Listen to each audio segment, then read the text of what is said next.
అందరూ చెప్పండి. స్వస్తి శ్రద్ధాం ఆరోగ్యం చక్కనైనటువంటి ఆరోగ్యం వస్తున్నట్టు కూడా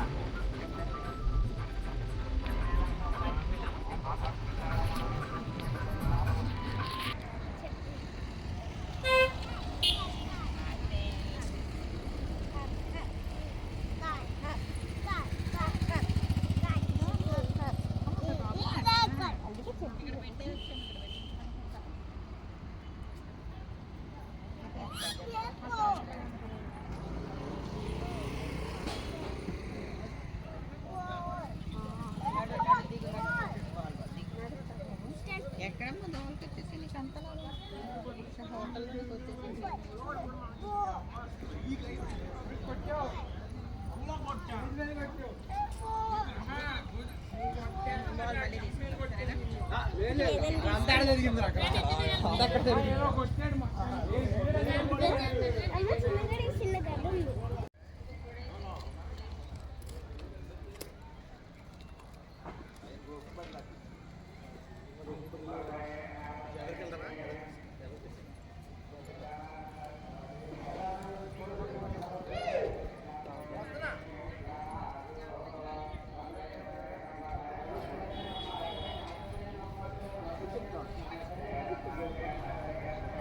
దేవి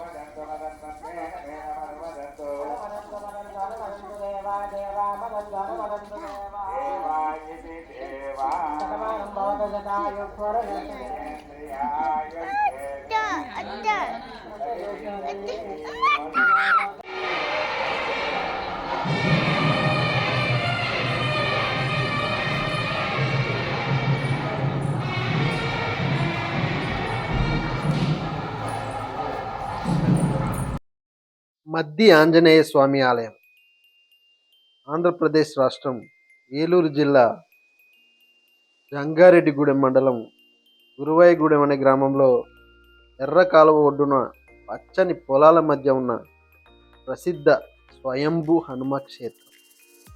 తెల్ల మద్ది చెట్టు దొర్రలో వెలిసినటువంటి ఈ ఆంజనేయ స్వామి ఆలయంలో పైకప్పు అనేదే ఉండదు.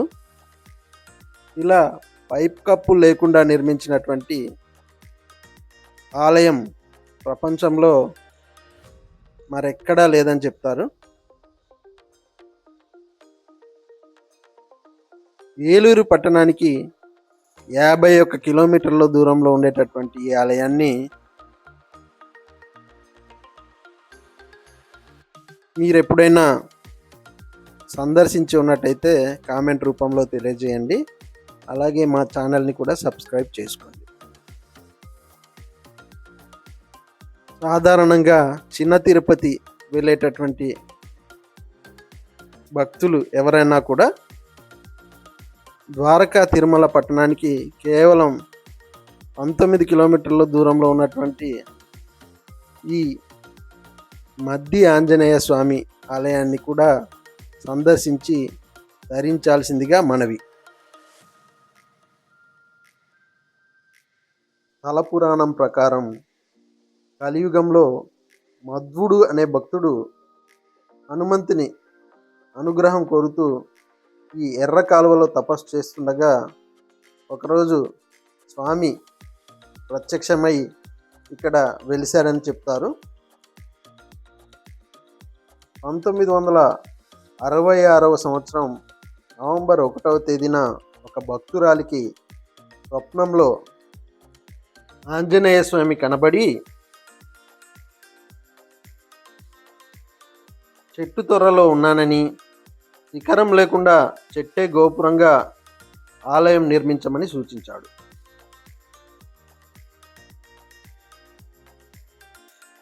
మరో కథనం ప్రకారం 1166 సంవత్సరంలో రెడ్డి రాజుల కాలంలోనే ఇక్కడ ఒక ఆలయం నిర్మించి ఉండారని, తర్వాత ఆ ఆలయం శిథిలమైందని చెప్తారు.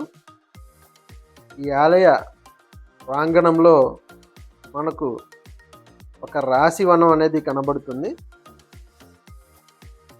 ఈ రాశివనంలో 12 రాసుల వారికి సంబంధించినటువంటి 12 రకాల వృక్షాల్ని నాటడం జరిగింది. ఈ ఆలయాన్ని సందర్శించేటటువంటి భక్తులు ఈ రాశివనంలో కూడా పూజలు నిర్వహించి వారి రాశికి అనుగుణంగా ఆ చెట్ల చుట్టూ ప్రదక్షిణ అనేది పూర్తి చేయవచ్చు. ఏ రాశి వారు ఏ చెట్టుకి పూజ చేయాలన్న వివరాలని ఇక్కడ మనం చూసుకోవచ్చు. తులారాశి వారు అయితే పొగడ చెట్టు, కన్యా రాశి వారు మామిడి చెట్టు, మేషరాశి వారు ఎర్రచందనం చెట్టుకి పూజలు చేయాల్సిందిగా ఇక్కడ తెలియజేస్తూ డిస్ప్లే బోర్డులు అనేవి ఏర్పాటు చేసి ఉన్నారు. ప్రధాన ఆలయ గర్భగుడిలో ఉన్న తెల్ల మద్ది చెట్టుని మనం గమనించవచ్చు. చూసారుగా ఈ ఆలయాన్ని పైకప్పు లేకుండా ఏ విధంగా నిర్మించారో. ఈ క్షేత్రంలో మరో ఆకర్షణ సుందరంగా నిర్మించినటువంటి విశాలమైనటువంటి ఈ ప్రదక్షిణ మండపం. ప్రధాన ఆలయం చుట్టూ ఉన్నటువంటి ఈ ప్రదక్షిణ మండపంలో 21 సార్లు ప్రదక్షిణ చేసినట్టయితే తీరని కోరికలన్నీ తీరుతాయని, ఆ కోరికలు తీరిన తర్వాత 108 సార్లు ప్రదక్షిణ చేయాలని భక్తులు విశ్వసిస్తూ ఉంటారు. పెళ్లి కాని స్త్రీలు ఈ ఆలయంలో 7 మంగళవారాల పాటు 108 చొప్పున ప్రదక్షిణలు చేస్తే మంచి భర్త దొరుకుతాడని ఇక్కడ భక్తుల నమ్మకం. శని దోష నివారణకు శనివారం రోజు ప్రత్యేకమైనటువంటి పూజలు కూడా ఈ ఆలయంలో జరుగుతుంటుంది. ఈ ఆలయంలో హనుమాన్ జయంతి 5 రోజుల పాటు ఘనంగా నిర్వహిస్తారని ఇక్కడ పూజారులు తెలియజేశారు. ఆది సోమవారాల్లో సామూహిక హనుమాత్ కళ్యాణాలు, కుంకుమార్చన పూజలు, మంగళ శనివారాల్లో భక్తులు ఎక్కువగా వస్తారని ఈ ఆలయం ప్రతిరోజు ఉదయం 5 గంటల నుండి రాత్రి 8 గంటల వరకు తెరిచి ఉంటారని స్థానిక పూజారులు తెలియజేశారు.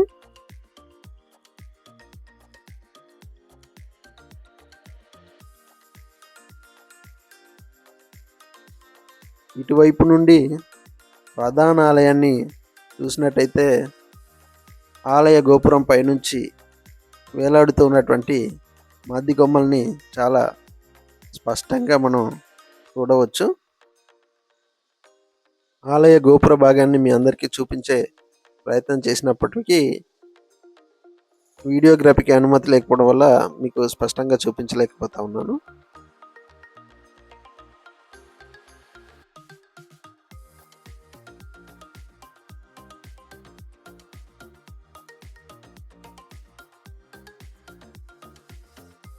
ఈ ఆలయంలో బారసాలలు, నామకరణం లాంటి వేడుకలు ఎక్కువగా జరుగుతుందని కూడా స్థానికులు తెలియజేశారు. మీరు గమనించినట్టయితే ఇక్కడ ఆలయ మండపం వెలుపల ధర్మ ప్రచారం అనే ఒక వేదిక దగ్గర కుటుంబం వారి చిన్నారికి అన్నప్రసన్న కార్యక్రమం నిర్వహించడం అనేది గమనించవచ్చు. ఇటువంటి ప్రధాన ఆలయాన్ని చేరుకోవడానికి మనం ఈ ప్రధాన గోపురం గుండా లోపలికి వచ్చినట్టయితే కనిపిస్తున్నటువంటి టికెట్ కౌంటర్లో అన్ని రకాలైనటువంటి సేవా టికెట్లతో పాటు ప్రసాదం టికెట్లను కూడా పొందవచ్చు. నేను మా నాన్న గుడి చుట్టూ ఒక ప్రదక్షిణ చేసి వచ్చేసాం. ఇక్కడ కొబ్బరికాయ కొట్టేసిన తర్వాత స్వామివారి దర్శనానికి వెళ్తాం.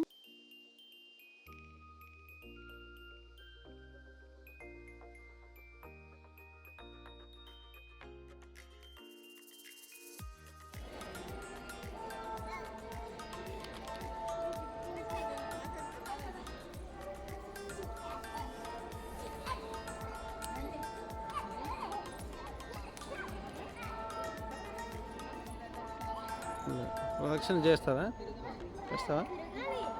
నేను చేసా మరి.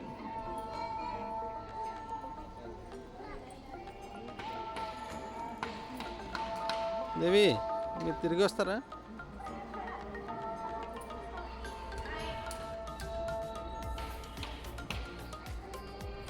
రాజా ఫోన్లు పెట్టు రాజీ, ఫోన్లు లాక్కుంటారు వీళ్ళు.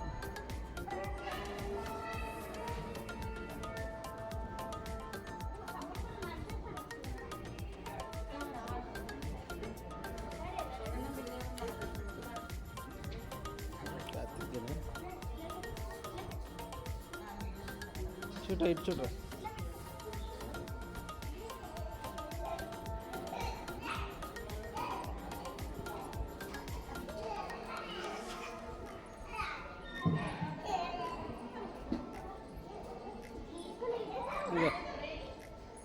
నేను వెళ్తాను అడితో పాటు నేను వెళ్తాను. వద్దామని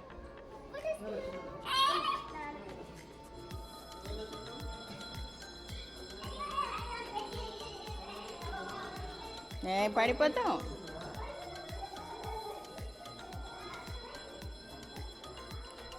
బా ఇల్లు పడిపోతాం.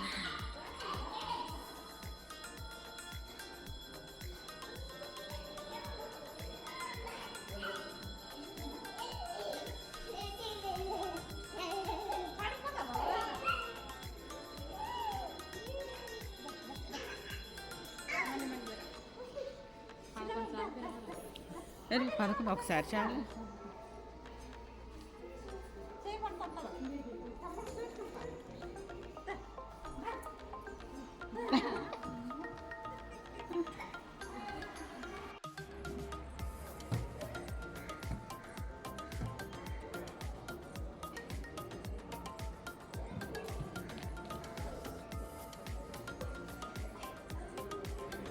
రాశివనం పక్కనే వెంకటేశ్వర స్వామి ఆలయం కూడా ఉంది, చూసేయండి.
బాయ్ బాయ్ మధ్య ఆంజనేయ స్వామి, బాయ్.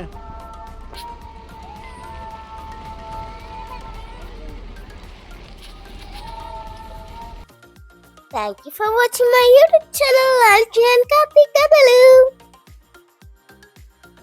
మీకు కనుక మా వీడియోస్ నచ్చినట్లయితే లైక్, షేర్, సబ్స్క్రైబ్ చేసుకోండి. బాయ్.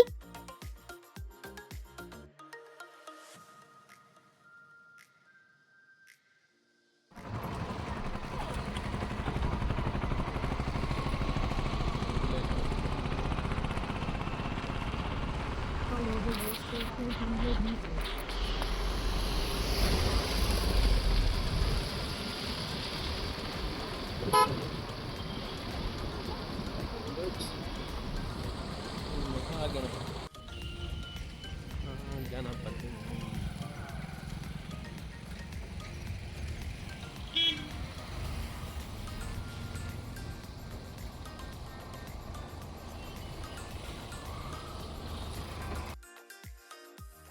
ద్వారకా తిరుమల నుండి మధ్య ఆంజనేయ స్వామి ఆలయానికి వెళ్ళే దారిలో రామవరపు కోట అనే గ్రామంలో ఈ అందమైన ఆలయం ఉంటుంది.